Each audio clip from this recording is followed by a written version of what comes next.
जिस प्रीति कुमारी को social media पर आप देख रहे हैं, पूरे बिहार में ट्रेंड कर रही हैं, एसडीएम बन गई हैं और अपने घर के साथ गांव मोहल्ले और पूरे बिहार का नाम रोशन कर रही हैं। काफ़ी मेहनत किया ईमानदारी के साथ और लगातार इन्होंने मेहनत किया, कामयाबी मिली। आज यह एसडीएम बन चुकी है और इनसे जानते हैं कि इन्होंने ये पढ़ाई कैसे शुरू की और कैसे कहाँ तक किया।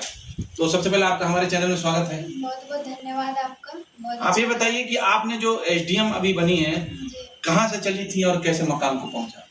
सर गांव से ही चली थी। मेरा घर नोनी पाकड़ गांव में है, जो बगौरा पंचायत के अंतर्गत आता है। ये एक छोटा सा गांव है।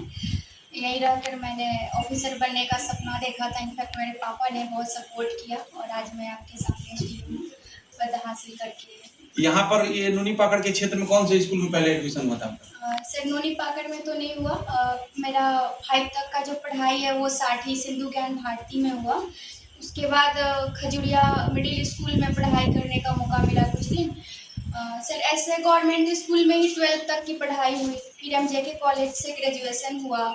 वहाँ से मेरा साइंस था, फिजिक्स केमिस्ट्री मैथमेटिक्स था, तो ग्रेजुएशन में पटना गई।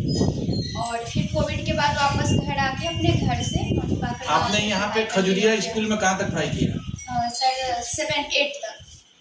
फिर उसके बाद सर एक गवर्नमेंट स्कूल ही था। अपने नानी के घर शिवहर चली गई थी। वहाँ से मैं प्रोजेक्ट गर्ल हाई स्कूल था, वहाँ से 9th-10th की पढ़ाई की। फिर वहीं 12 भी एक कॉलेज था शिवहर में, वहीं से 11-12 हुआ। फिर वापस आकर के एमजेके कॉलेज से बीएससी हुआ। बीएससी मैथमेटिक्स था, फिजिक्स केमिस्ट्री मेरा सब्सिडी सब्जेक्ट था। कभी कभी बच्चों को बीच में यह मन में आता है कि शायद मैं कामयाब हूँ कि ना हूँ, या मुझे कोई सरकारी जॉब मिलेगा कि नहीं मिलेगा। बहुत सारी मायूसी से गुजरना होता है। क्या आपके साथ ऐसी मायूसी और ऐसा वक्त आया? जी सर, बिल्कुल आया और बहुत बार आया। जब भी मैं एग्ज़ाम दी और 2-3 बार ऐसा हुआ कि मेरा मेरिट नहीं बन पाया, इंटरव्यू हुआ। तो उस समय बहुत रोई भी बहुत और बहुत टूटने का समय था। लेकिन मुझे लगा कि लोग कहते हैं कि मेहनत करो तो देर से ही सही कामयाबी जरूर। आपको हिम्मत कहाँ से मिली? हिम्मत सर मिलती थी क्योंकि फैमिली का पूरा सपोर्ट रहता था। पापा हमेशा बोलते थे कोई बात नहीं, नहीं हुआ तो अगला एग्जाम पे फोकस करो। भाई बहन सब, नहीं दीदी तुम कर सकती हो, इतना करीब से छूटा है। जब ये सब लोग बोलते थे तो एक हौसला आता था कि नहीं मैं कर सकती हूँ। तो कंटिन्यू रहा। आपने फिर पटना में जो ग्रेजुएशन किया उसके बाद कैसा आगे रहा सफर? सर उसके बाद कोविड आ गया तो मैं घर आ गई। घर आई तो फिर यहीं से तैयारी सिलसिला शुरू हुआ बीपीएससी का। यानी कोविड में जब लोग घर में अपने बंद थे, आपने पढ़ाई पे ज्यादा ध्यान दिया? हाँ सर, वो मेरे लिए आपदा अवसर बन गया। उस समय ना किसी से ज़्यादा मिलना जुलना नहीं, तो पूरा वक्त होता था। और उस समय मैं अपना जो भी सोर्स था उससे पढ़ाई स्टार्ट कर दी घर से रहकर। आप और सोशल मीडिया पर कैसे आपने हेल्प लिया? सर सोशल मीडिया का मुझे बहुत हेल्प मिला पढ़ाई के दरमियान। जैसे सर टेलीग्राम से भी मुझे हेल्प मिला। मैं एक PYQ पीडिया चैनल था, वहाँ से भी मुझे हेल्प मिला था। सर क्वेश्चन देते थे, फिर उसको वहाँ से सर इंटरव्यू में उनका सर इंटरव्यू के दरमियान भी ग्रुप डिस्कशन ये सब चीज़ करवाते थे। जो पर्सनल क्वेश्चन होता था हम लोग उनसे आंसर उसका पूछते थे। और मेन आंसर राइटिंग बहुत अच्छा होता था वहाँ पे। इसके अलावा भी सर गूगल ChatGPT ये सारी चीज़ों का भी बहुत प्रयोग था एग्जाम के समय में। अभी तो सर सोशल मीडिया का पॉजिटिव और निगेटिव दोनों यूज है।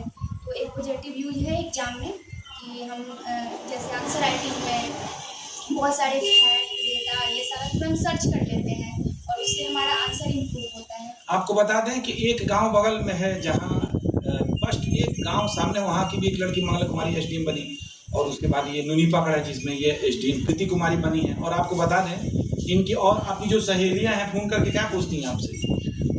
सर वही, अगर जिनका नहीं होता है तो थोड़ा सा तो हताश हैं और वो आगे के लिए कि क्या करना चाहिए। तो मैं तो ये बोलती हूँ कि घबराना नहीं है। अगर नहीं हुआ तो अगली बार होगी। बस 2 चीज़ नहीं छोड़नी है। एक तो साहस नहीं छोड़ना है, अंदर से मनोबल नहीं टूटने देना है। दूसरा मेहनत करना नहीं छोड़ना है। तो ये धैर्य बनाए रखना है। आज पूरा बिहार आपका नाम जान गया है और ट्रेंडिंग में आप जा रही हैं पूरे बिहार में। आखिरी मैसेज अपने दर्शकों को और उन बच्चों को जो मायूस हो जाते हैं कभी कभी एकदम निराशा की, उनके लिए कि आप PYQ प्रीवियस ईयर का क्वेश्चन और सिलेबस 2 चीज़ों को हमेशा देखते रहिए। अपना एक शेड्यूल बनाइए और पढ़िए। दूसरे की बातों पर ध्यान नहीं दीजिए। ये बिल्कुल ना सोचिए कि आप ग्रामीण हैं, शहरी हैं, लड़का है, लड़की हैं, अभावग्रस्त है, फैमिली बैकग्राउंड क्या है, ये सब कुछ मायने नहीं रखता। मायने रखेगा वो है आपका निरंतर मेहनत, आपका धैर्य, और आप अपने प्रायोरिटी में किसे रखते हैं उसे आप बनाए रखिए। आपका तैयारी प्रायोरिटी होना चाहिए हर हाल में, और जरूर मिलेगी। हो सकता है लेट हो, लेकिन सफलता आपको मिलेगी। ये थी प्रीति कुमारी और इनकी मेहनत और लगन आपके सामने इन्होंने अपना बयान दिया और शेयर किया और साझा किया। आपको बता रहे हैं कि जस्ट एक गांव के बगल में एक मंगला कुमारी जो इस समय एसडीएम है मोतिहारी जिला में, काफी मेहनत किया था और कोविड के समय में वो भी बेचारी घर में रह करके उसका फायदा उठाई और दिन रात एक कर दी, आज वो अपनी मंजिल को पा गई। और ठीक इस गांव में, एक गांव के बगल में प्रीति कुमारी ने भी अपना नाम नहीं, पूरे गांव के लोगों का और पूरे पंचायत के लोगों का और पूरे बिहार के लोगों का नाम रोशन किया। और हम आशा करते हैं हमारा वीडियो देखने वाले सभी दर्शकों को कि आगे भी सब लोग इनसे एक सीख लेंगे और अपनी मंजिल को पालेंगे। ताज खान नूनी पाकड़ बेतियां आप तक